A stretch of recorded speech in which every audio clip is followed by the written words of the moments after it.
Welcome. My name is Kelly Finn. I am the Chief of Staff to the President here at Albion, and we are so glad that you're joining us for this virtual Q&A this evening. We received a lot of questions over the past week, and we know you are eager to get back to campus and have your questions answered before you get here. So we're happy to provide some of those answers tonight. I am joined by three guests that I will introduce in a moment. Before that, I'll mention that most of the questions we will be answering are from your registration form that you filled out. And if we have some time at the end, we are happy to address other questions that you can submit to us in the chat. This session will be recorded and shared publicly. So if you missed something, you can certainly go back and rewatch if that's of interest to you. Thanks again for joining. And at this point, I'd like to pass it off to President Johnson to introduce himself. Thank you, Kelly. As you all know, I'm President Johnson. I'm joining you tonight to share with you some of the changes that we've made on campus and to talk with you about what those changes will look like when you get here.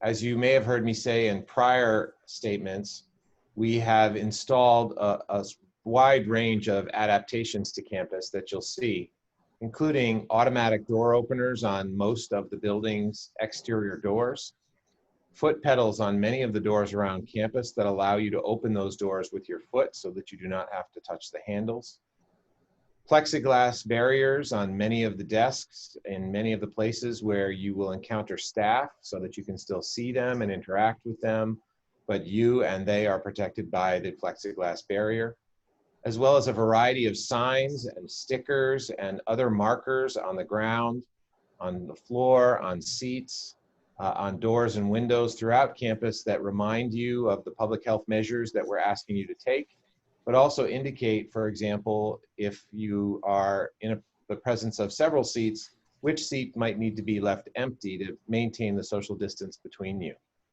We've made all of those physical changes to campus as a way to lead us through the semester in a protected way. The other measure that we're taking, and we begin actually tomorrow with all staff who are currently on campus, is our testing regime. Our testing will take place when you arrive on campus. You will be isolating in your own room, free to leave your room to go and get your meals or to do minor interactions with your neighbors, but really to stay close in your room for the first 3 days until we have your test results back. If your results come back positive, we will ask you to move to an isolation room, which we've set aside on campus, with others who may have tested positive until each of you is negative, and then you can return to your room. We'll continue testing throughout the semester at 7 days and 14 days, and there may be other times when we test as well, randomized testing or in response to a positive test that you may have come in contact with. We're really proud of the testing regime that we've put in place. It's among the very best in the country, and we hope that you're proud of the measures we've taken to keep you safe as well. I think I'll stop there and hand it off. Kelly, I think we're going next to Dean Wright. Good evening, everyone. My name is Leroy Wright, and I have the privilege of serving as the Vice President for Student Development and Dean of Students here at Albion. To begin with, I am so excited to welcome students and their families back to campus for a start of a brand new academic year. To echo what Dr. Johnson has highlighted, we as a college have come together. I'm sure that our students have noticed the theme across all the communications that have been coming from Albion is together safely, or together, and you fill in the rest of the phrase after that. But I want to start with the focus of the Albion community commitment. Many of us have to acknowledge that as a part of us coming together safely and honoring the public health and safety protocols that not only the CDC has provided guidance, but our Calhoun County local health department has provided guidance, and also looking at the state of Michigan's executive orders, the college recognizes that all students, faculty, and staff have to make a commitment in order for us to have a successful academic year. And a lot of that commitment starts with taking care of ourselves. And so there's a level of responsibility that students, faculty, and staff would have to honor as a way of health. They're screening their own health on a daily basis, taking their temperature as a part of that, making sure that if they're experiencing symptoms that connect to someone presenting some of the symptoms of COVID, we want them individuals to be able to take care of themselves and not necessarily have to come to our environment, our community. So we want to first encourage students and faculty and staff to take on those protocols and safety measures to honor that. So it starts with yourself, and then when you know that you can take care of yourself in this process, we're signing that commitment or that social compact to be able to look out for each other. And a lot of that is following the public health protocols of wearing a mask, washing your hands, physical distancing. All of those things those basic things are going to allow us to function in a healthy and safe way as a part of that. And then of course, there's a variety of health guidelines that we have put in place, knowing that it's going to be the responsibility of individuals engaging in our community to make sure that you're respecting your classroom spaces, that you're respecting your residential communities as well. And also it's about, taking the ownership of, this is your home. And as a part of your home, you want to be responsive and protective of the space that you're calling home by honoring all those things that we have put in place to keep you safe. So, like as Dr. Johnson has mentioned, we have a very robust testing and contact tracing process. We have navigated spaces and protocols to navigate folks who need to quarantine and isolate themselves. And also there's the responsibility of the Albion community commitment is to be responsive as a community member in the local community. So as you can see, we're asking students, faculty, and staff to take this commitment and to be responsive to what we all need to do to keep each other safe and to mitigate the spread of COVID. Many of you have also highlighted the need for preparing for move-in. We've developed a robust set of plans to honor the testing that's in place. Many of you have been assigned specific dates to return to campus or to start your campus experience. On August 12th and 13th, our focus for first-year students, and we have that designated by building and by space, so that when you go through the testing process, you're able to self-quarantine with your family or your roommate or your family unit that you're gonna spend a lot of time with, which is why we're asking roommates to show up at the same time on the same day, or at least on the same day, to be tested and to self-quarantine for at least up to 72 hours, or it may not be as long, but that's the time frame that we're looking to make sure that you've been tested and you've gotten the results to keep moving on in a normal sense as a student. All of the faculty and staff will be tested starting tomorrow, those who have been working here on campus. So we get to practice that process in anticipation on you all coming to campus. The rest of the moving times have been broken up by, again, starting with first-year students, and then transitioning to upper class students, with the mindset that there's a staggered move-in to honor the self-quarantining process. Self-quarantining doesn't mean that you're going to be absolutely confined to your room. You're going to have the flexibility to go and pick up food from the dining facilities as a takeout experience, especially during the first 2 weeks of move-in process. And then as we'll transition out of a takeout and also a sit-in limited seating in some of the dining facilities as we begin our academic classes on I believe the August 24th week that we start classes. And there'll be a sense of normalcy after that process once we get through self-quarantining and acknowledging negatives and positives and all those kinds of things where we may have to isolate individuals in that process. And so you're going to ask, well, we're going to be sitting in our room for 3 days? Yeah, to some degree, but there's a lot of opportunities for you to engage in social media connections, using your social media platforms to engage. You bring the things that's going to occupy you in that space for doing self-quarantining. But there's a lot of interaction that we have planned over the course of orientation for new students. There's going to be a hybrid approach to our orientation activities where you're not going to just be looking at each other on your laptops or your iPads or phones, but there's some opportunities for you to engage in small groups to begin the community development process and the social connections that we all are looking forward to at the start of an academic year.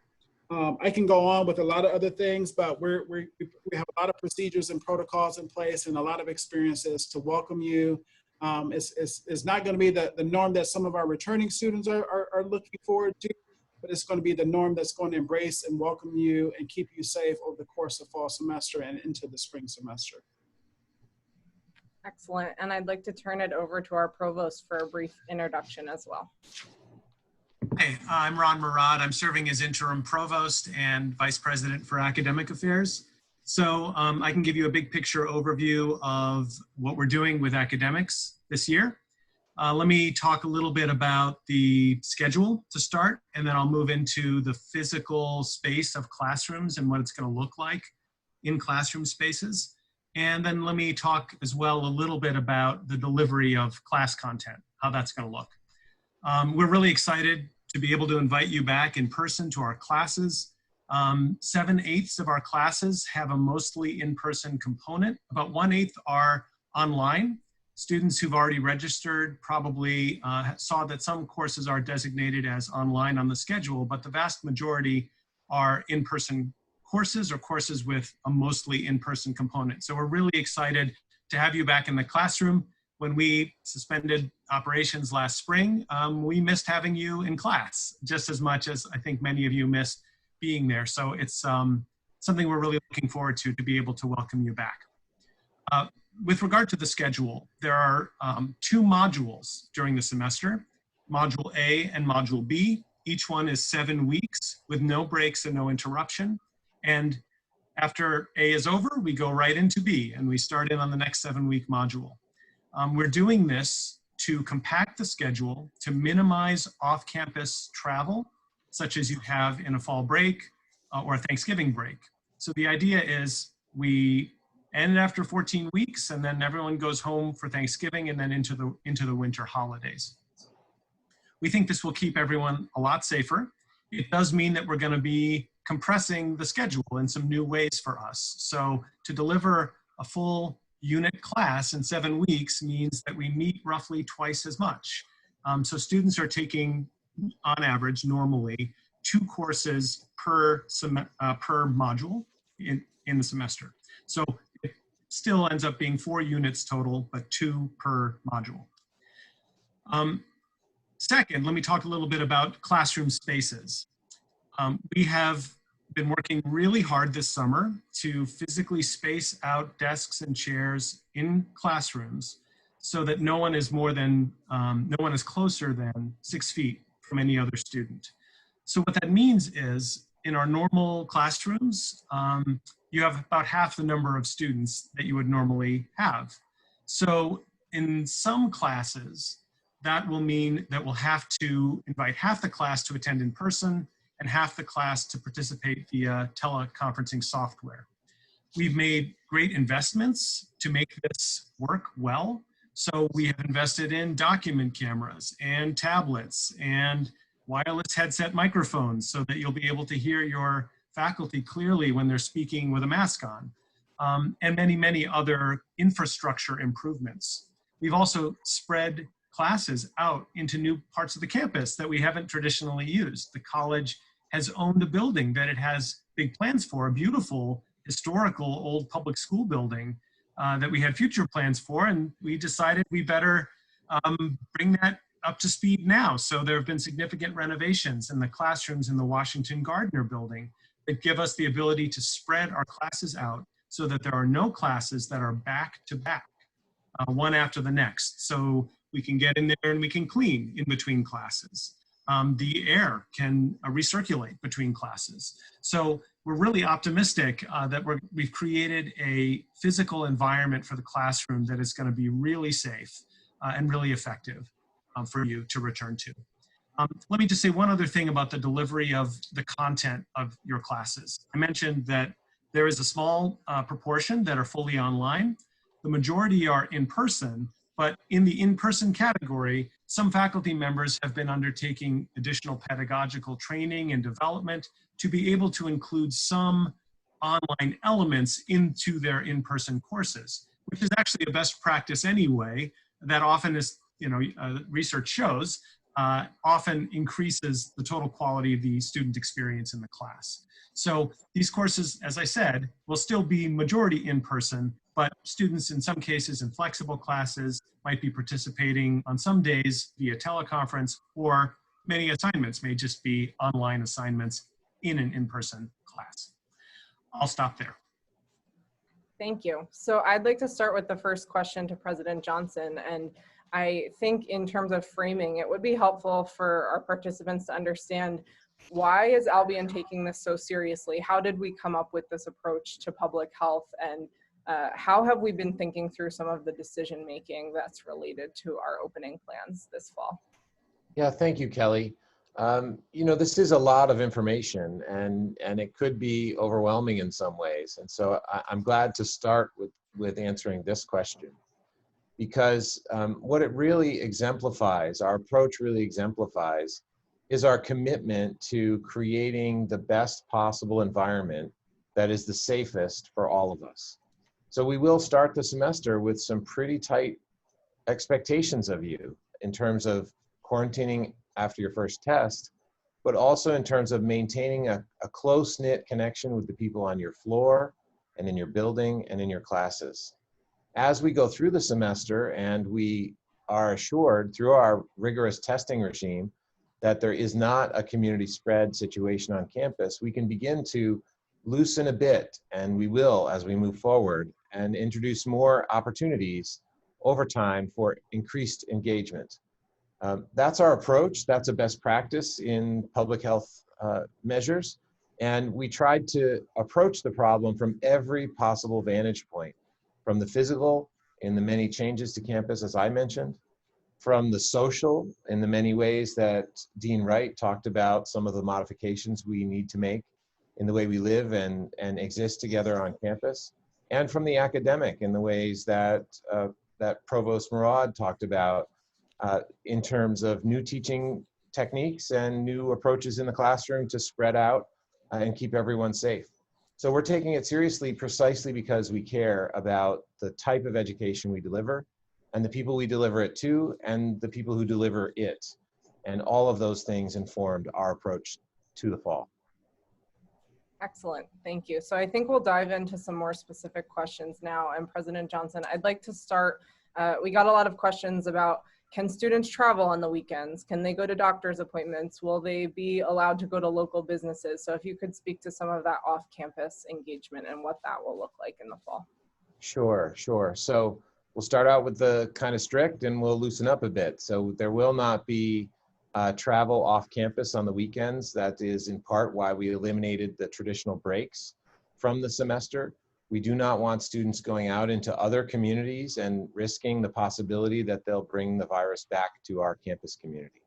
That's very important to us, both to keep our campus community safe, and there's also the possibility that a student carries the virus from campus out into the community, and we don't want that to be happening either. So weekend travel is just not going to be a possibility during the semester. That said, there are going to be some opportunities within town for students to be able to frequent some of the businesses that we know that they enjoy the most. We are in conversation with many of the businesses on Superior Street and elsewhere in the city of Albion who have been thinking about and will likely join our testing program and our set of public health practices and become part of the extended campus for students, so that our students can enjoy a burger at the Malleable or a movie at the Bohm, or can get some supplies that they may need from the drugstore on Superior Street. For supplies they may need from other locations, we will have a service that they can order their groceries from, and we'll go and pick up things if they need to. And if they have a medical doctor's appointment, we can schedule that and work out transportation so that they can see the doctor that they need to see. But we really want students to stay on campus if they are residential students for the semester, to keep our population safe and monitored, and make sure that you aren't bringing back to campus a virus and endangering the educational experience for every other student during the semester. That's really what these approaches are about. They're about taking responsibility for each other and realizing that your actions have the potential to either ensure we all have a successful fall, or to endanger that fall for everyone else. Great, thank you. So just a follow-up question on that. Can you speak a little bit more to off-campus employment for students and our policy around that? Yes, so our off-campus employment policy is very similar to our off-campus travel policy. Employment off-campus will only be allowed in those businesses and organizations who are participating in our testing program and in our public health measures. If you want to work off-campus in another place, unfortunately, that's not going to be possible unless you have already secured a housing waiver for some other purpose. We have a pretty straightforward and strict housing waiver process that's the same that we use every semester. If you have gained a waiver through that process for some other reason and then you want to work off campus, that will be up to you.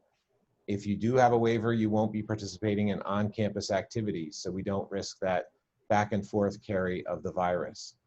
That said, we are adding many more on-campus jobs for the semester than usual.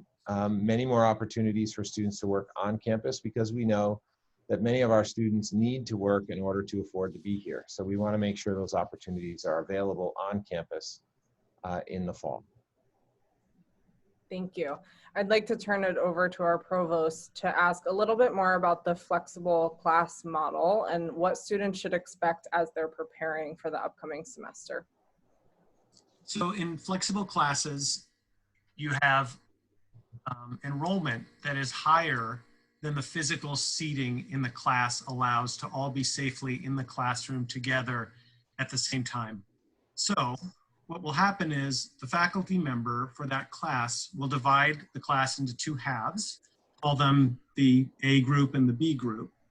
On the first day of the week, the A group will attend class in person and the B group will attend virtually via teleconferencing software. There will be a camera, webcam in the classroom that is going to be capturing the activity of the class and broadcasting it to students who are participating virtually at home that day. The next day, the two halves switch, and the B group is in person, and the A group is watching via and participating via teleconferencing software. So that will require our faculty members to set that up with students. They will be contacting the students in those classes that are in that situation before the first day. So you know whether you're in person on the first day or you're participating by way of teleconferencing software on the first day. And then you'll all alternate throughout the rest of the semester. So we think this is the best way to preserve an in-person experience that also keeps the class safe by way of physical distancing in the classroom. Great, thank you. President Johnson, there's a question related to how the governor's executive orders impact our decision making. So can you speak to if the plan should change from the governor, how does Albion plan to respond?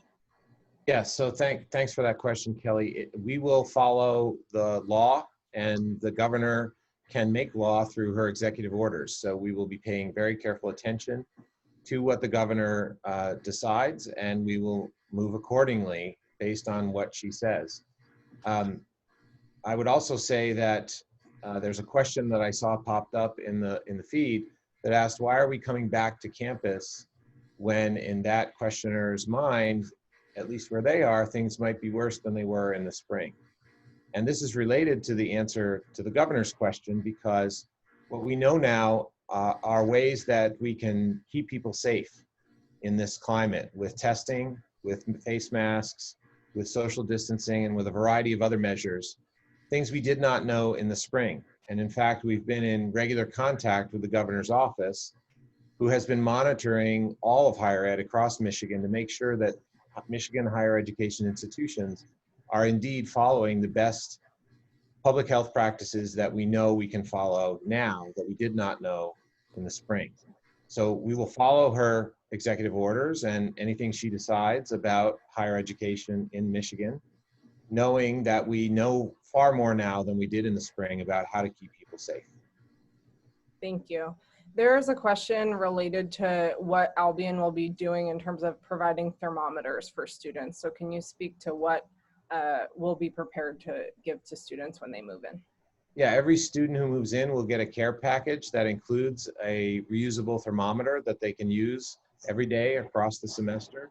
And in fact, we will ask them to use it every day across the semester. The Aura app, which allows for them to receive their test results right on their phone, will also ask them each morning to input their temperature and tell us how they're feeling.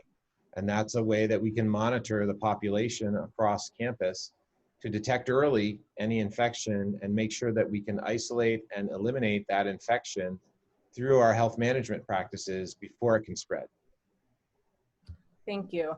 So knowing that people might be asymptomatic, would you suggest a self-quarantine for people before they're planning to return back to campus? And this is for you, President Johnson. Yes, I would. I think it's a very good health practice for all of us to show that we care about the community and we care about keeping the community safe, both the community on and off campus, to simply say to yourself for the 7 days before you come back to campus that you're going to spend your time with your family, you're going to stay home, you're going to think about and prepare for your arrival here at Albion and minimize your exposure to the broader public. That will likely decrease the possibility of you inadvertently bringing the virus to campus. And that first few days of people arriving are the days where we have the most risk of bringing virus into our community and on campus. So those first few days are very important, and that initial isolation before you come would be very helpful.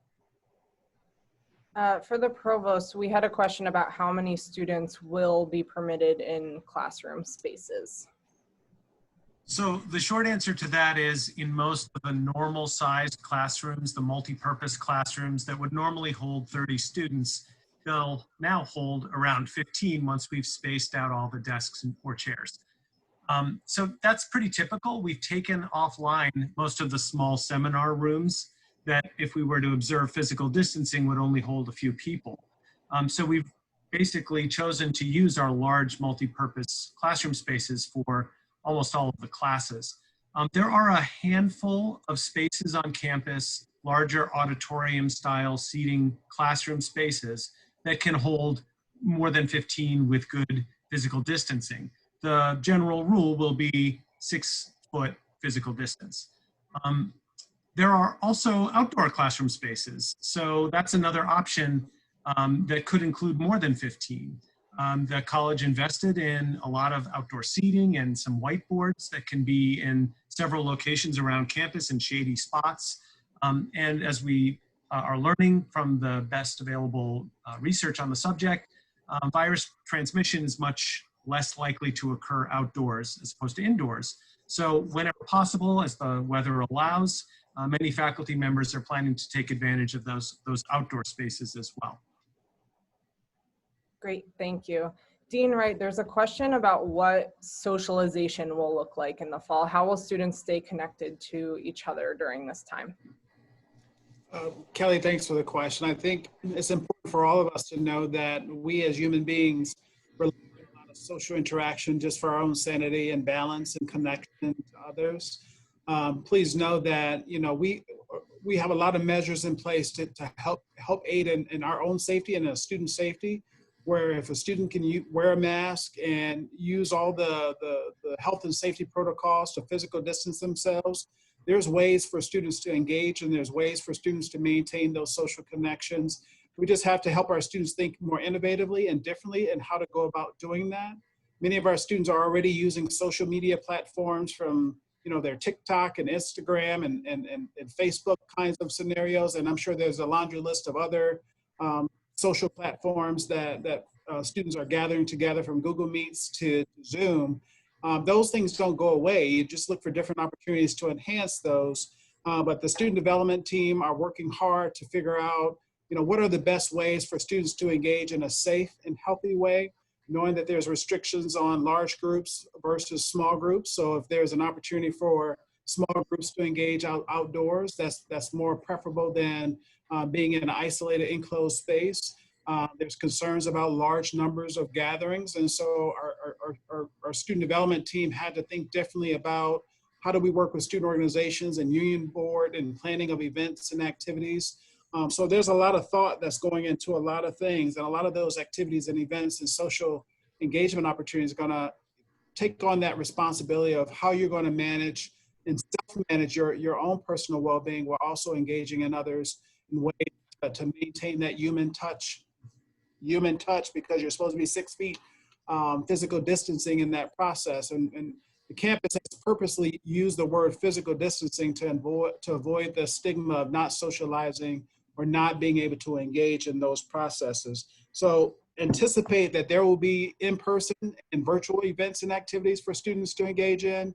And also, the Albion Student Connection is another way for students to maintain that the level of engagement. Many of our students have, at the end of their signature line, 7 or 8 different social connections or student organizations that they're either serving as leaders in or they're participating in. That doesn't go away. Student organizations are going to have to learn how to navigate those kinds of things in different ways. Dr. Johnson and I have engaged with our presidents of our fraternities and sororities and helping them navigate some of their social circles and social connections. Just to be transparent, I told our fraternities and other groups on campus, we won't have the parties like folks are accustomed to doing. And a lot of that is because of mitigating risk and spread and all these other things. So Dr. Johnson referenced the heavy on the restrictions in the beginning, but if we can all take ownership and be responsible for not only our well-being, but the well-being of others, those kinds of things are loosening up based on state of Michigan executive orders. And if they're in different phases, and we'll work with the different phases to educate the community on how best to socialize, how best to interact, and also provide tools and resources for you to do that effectively.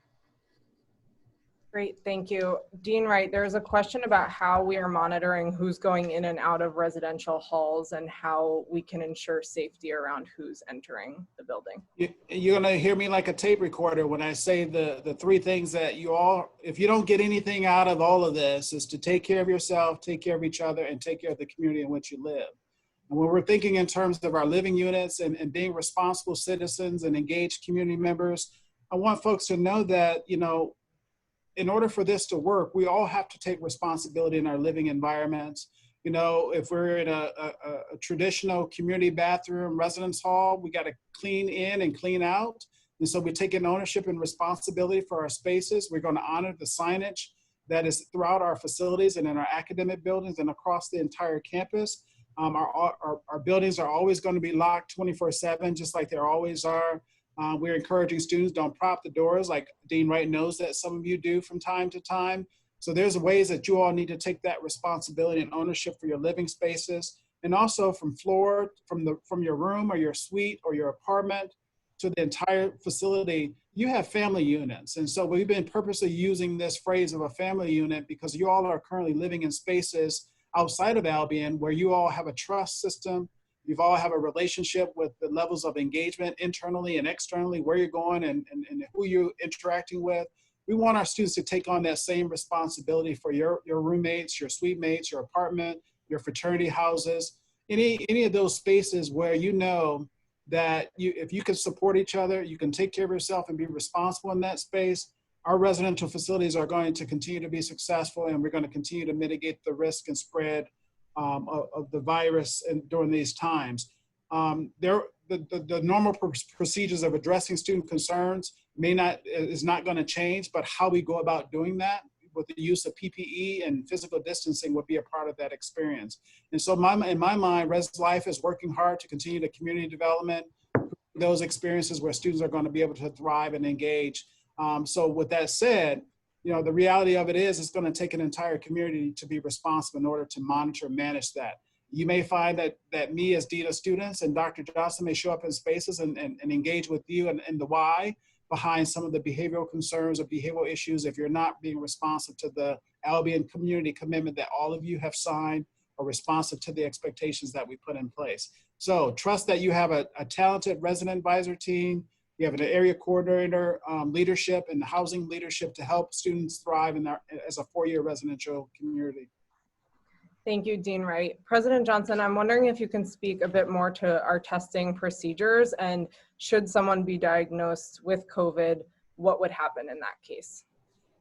Yeah, sure, Kelly. Before I address that, I just want to punctuate what Dean Wright just said about being responsible for each other and that this is really about taking care of our community. It's also about the commitment that you make when you sign the commitment. That is now part of our student behavioral code. And if you don't follow the public health measures that we have put in place, or you violate the commitment, you will be asked to go through the same kind of judicial procedure that you would for any other infraction on campus. We know that we have to do that. We've been asked to do that by the governor, but we also know that many of you have asked us to do that. Dean Wright and I have been on several calls with student leaders over the last several weeks where they have asked us to make sure that the student code reflects the public health measures that we're asking of all of you as a way to hold each other accountable. So I just wanted to punctuate that, that piece. In terms of our testing, it is an intranasal test. It is a swab that goes just barely inside the soft tissue of your nose. It's not the one that goes all the way back to the throat. It's the highest quality test on the market today in terms of its accuracy. Those tests will be administered by medical professionals that are part of our campus staff, both in our health service and in our athletic training department.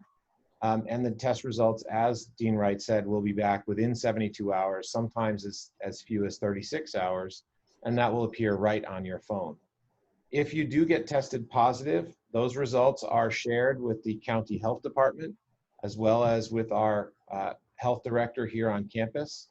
Immediately, we will engage in contact tracing to make sure that we can identify anyone that you've been in contact with. And you will be asked to move to an isolation room. We've set aside several halls and houses so that we have ample quarantine space on campus for students to isolate if they do test positive. They'll continue to have access to their classes. They'll continue to have access to food service, and they'll live in community with those who also tested positive until they test negative and can return to the main community. We will provide the same level of support and care for students who are in isolation that we do for students who are not in isolation. And so that's what will happen. Great, thank you. Dean Wright, there's a question about meal plans and when those will begin. Meal plans actually start with with dinner on Saturday, August 22nd. But those of you who are moving in according to the staggered move-in process, we still have the opportunity for students. Like, as an example, you know, we have different points in time where different communities of students are moving in. So if you are a first-year student moving in on August 12th, your first meal starts with dinner on that day, and then the next day will be brunch and dinner. And so as people move in, it'll be that staggering rotation of brunch and dinner throughout the first early days of the semester. And then on the week that the classes begin to start, the first meal plan starts on August 22nd. Students will still be on the 15, 18, 21 meal plan. And again, that begins with dinner on the day that you arrive for check-in. As many of you have probably read through some of the communications that you receive, we have a new dining vendor called Metz Dining. Most of you may have been returning students, may have been familiar with Bon Appetit.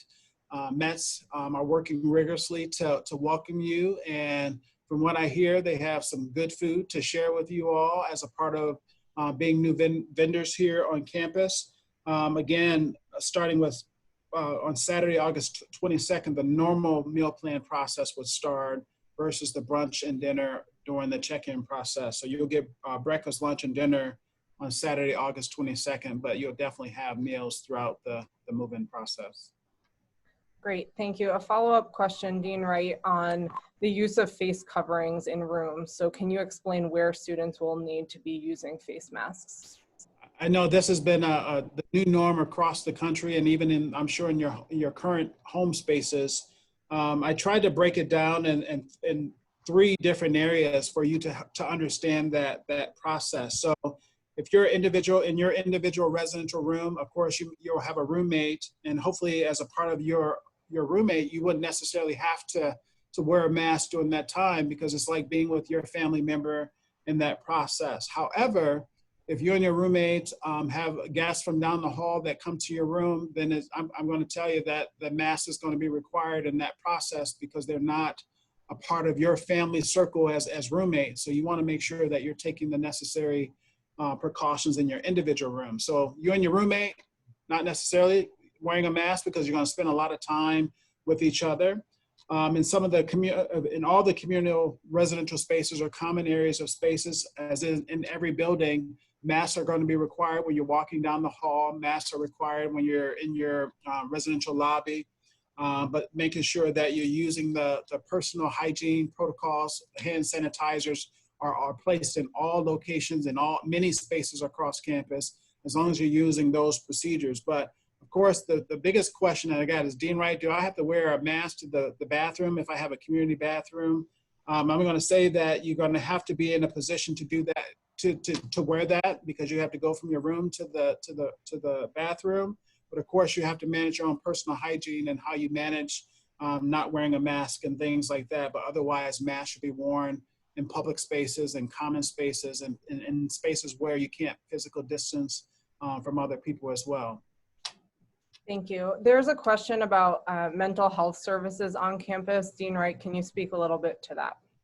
Yeah, and I think that's been adjustment across the country where counseling centers are trying to maintain a level of support, knowing that we're in some trying times and navigating a pandemic is increased anxieties and anxiousness from our students. I think it's reassuring to know that counseling is still going to exist on campus. There's still the 24/7 access to counseling support. There's still going to be the telehealth and virtual experiences will take place, but also limited in person, just to make sure that we're maintaining a balance between health and safety. There will still be levels of group counseling. Some of those will be if they can physical distance within 6 feet from each other, but also there's an opportunity to do Zoom telehealth and group counseling via those spaces as well. We will continue to have the emergency response protocols in place, access to urgent care if crises occur, then also the process of making sure that there's clinicians on call 24/7 to support mental health as well. And we also have a variety of support systems across campus. I think as I've been navigating with our counseling folks is that they're always prepared to be responsive and supportive. But what are some of those other strategies and other ways that we can help our students manage and maintain not only during normal times, but especially during this pandemic crisis that we are in? So there's a variety of resources that our counseling center is putting together for access to a variety of meditative kinds of things, or access to other virtual platforms for inclusive and multicultural counseling opportunities as a part of that, to make sure that we're meeting all aspects and all needs of our students' well-being and mental health, like I said, especially during this pandemic as well. So they're actually this week, the counseling staff have begun the planning process to put a lot of different other measures in place to maintain a balance between the level of support and the need that they know, and we all know that we have to ramp up even more aggressively during this academic year. Great. I have a question for our provost. There's a question about what student hours will look like and how students can anticipate interacting with faculty and staff members throughout the semester. So faculty members will still absolutely hold student drop-in hours as they do every single semester.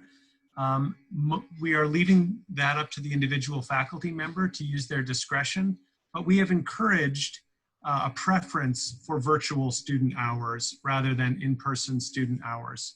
In a one-on-one meeting, a teleconference conversation between your faculty member and a student is going to be generally just as effective as an in-person student hour meeting would be.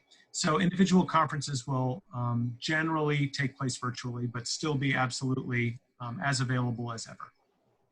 Great. And there is a follow-up question there. If we were to move to virtual classes, would students stay on campus or return home at that point? So those are separable questions.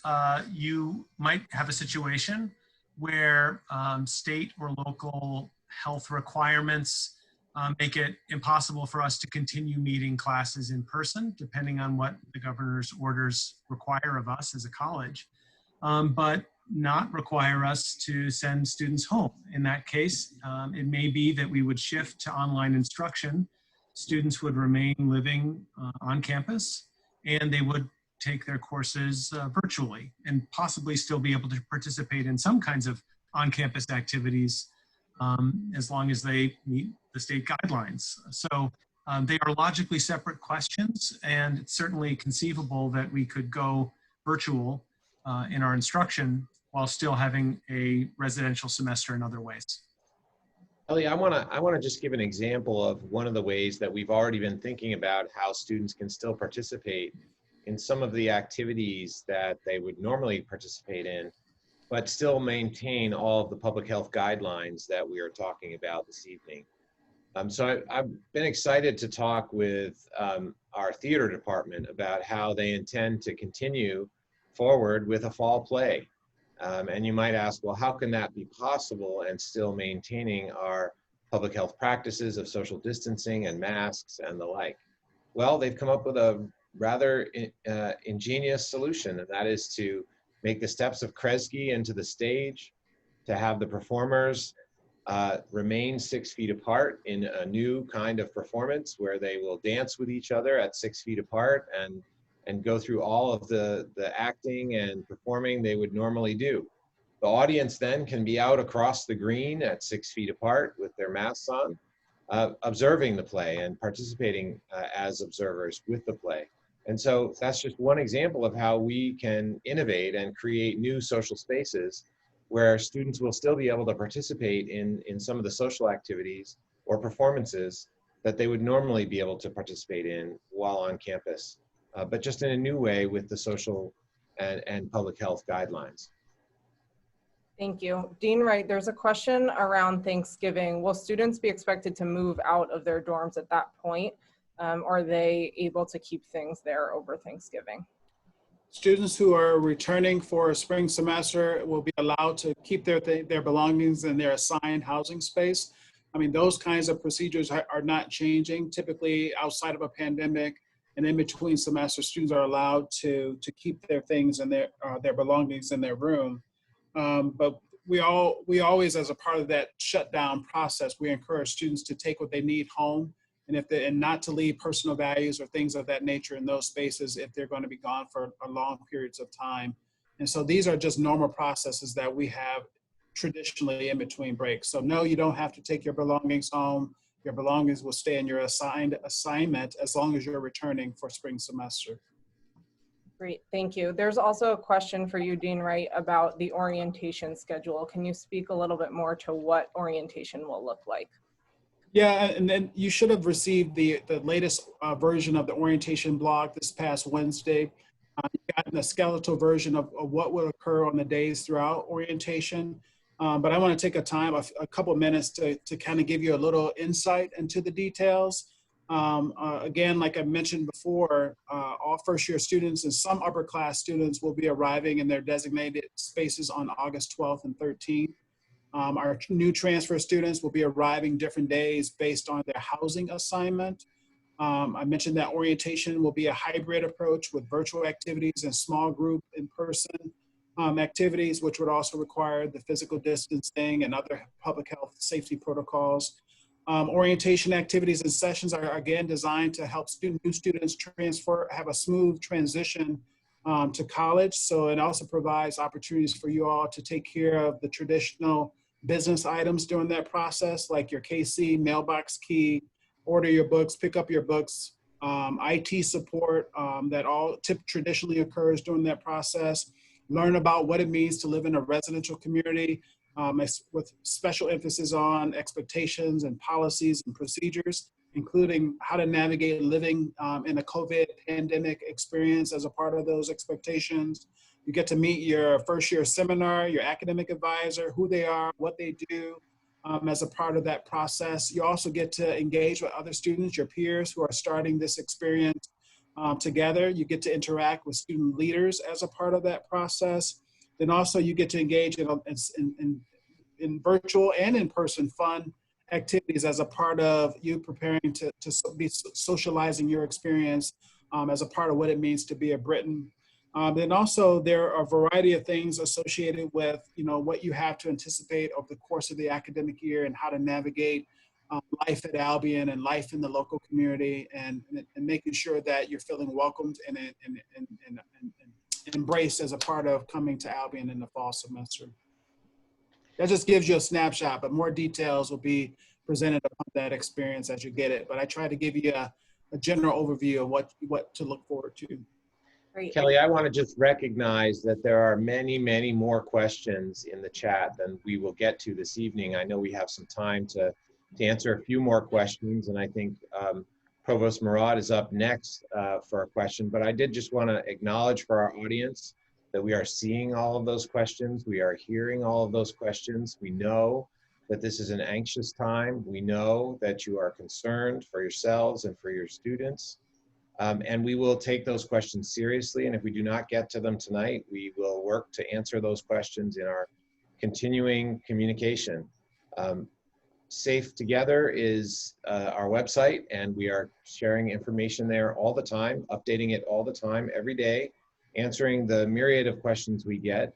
And we just want you to know we are listening and trying our best to answer every question we get as we go along.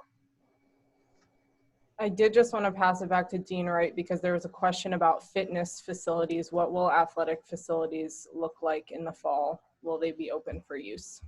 And that's an ongoing dialogue and conversation based on state of Michigan executive orders and CDC requirements.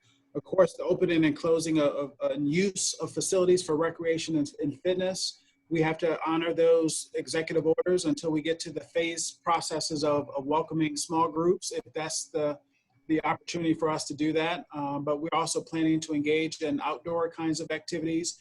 Again, you're going to see this theme of outdoor interaction because of enclosed spaces. But when we get that approval and support to navigate the use of inside recreational spaces and facilities, then that's going to come with physical distancing and all the health and safety protocols, and also the disinfecting and sanitizing of those spaces when those times come.